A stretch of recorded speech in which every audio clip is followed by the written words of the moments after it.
While walking past a pastry shop after work, I come across a beautiful cheesecake in the window. It had a creamy, rich texture underneath, a rustic burnt top. Two things that seem opposites, but together they created something really special. At first, I thought cheesecake would be a piece of cake. I mean, how hard could it be to make at home, right? But after my first attempt failed, I realized just how much I didn't know. After a few tries, I finally make my dream Basque cheesecake. Not perfect, but for me, it's better.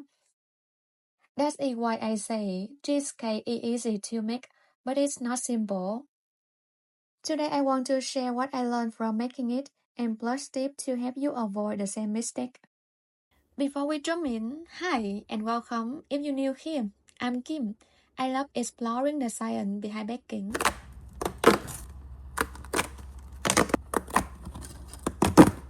Basque cheesecake is different from regular cheesecake. It is crustless with a caramelized burnt top that adds amazing depth, and inside it is creamy, tangy, and soft with a rich cheese flavor. Let's take a look at what I used. Cream cheese, the heart of the batter, for the richness and tang. Superfine sugar, it dissolves easily and help keep the batter smooth. Eggs, they build the structure of the cheesecake. Heavy cream for the smoothness and richness. Flour or cornstarch, just a little bit to absorb moisture and stabilize the texture.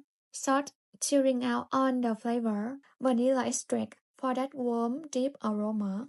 First, prepare your baking pan. I use a 6-inch round pan lined with a parchment paper. Crumble the paper first to make it easier to fit. Trim the edges if you like, or just keep it rustic. In a bowl, mix the cream cheese until smooth.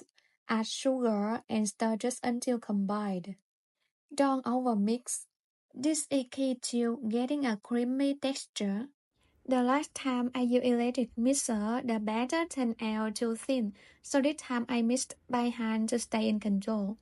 Add the eggs one at a time, mixed gently after each one.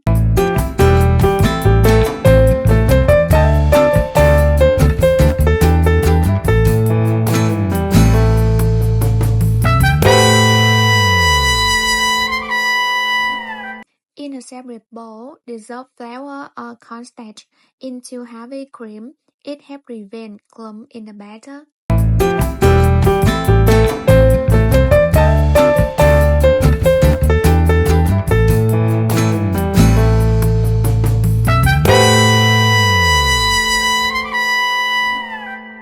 Now combine everything into smooth, silky batter.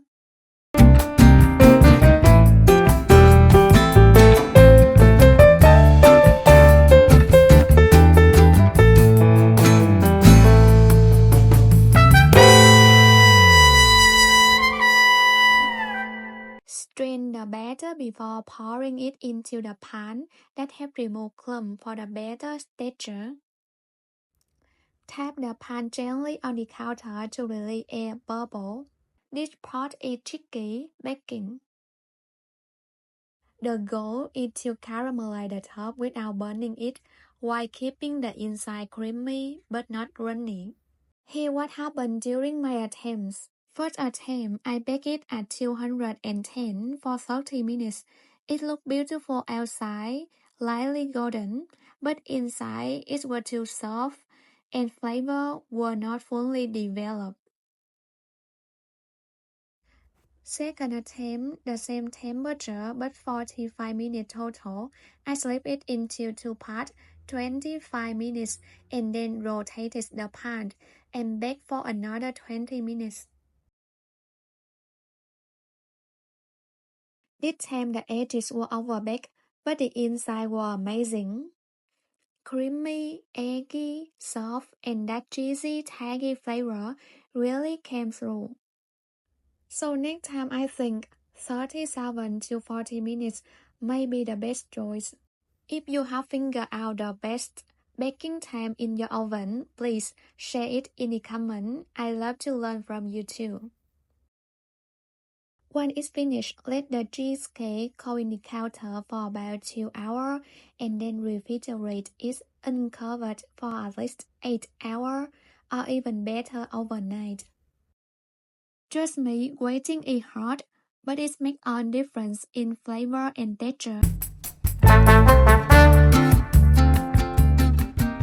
Here are the biggest lessons I learned from making Basque cheesecake. Bring all ingredients to the room temperature. Don't overmix the batter. Dissolve flour in heavy cream before adding. Bake at 210 degrees for about 37-40 minutes, but adjust for your oven. Chill the cheesecake uncovered overnight for the best results. I don't mind failing sometimes. I don't mind trying again and again. This cake may not be the most perfect one, but it is better for me because I make it and I learned. If you have any tips or favorite way to bake cheesecake, I really love to hear them. Please share it in comments. Thanks so much for watching, and I'll see you next time.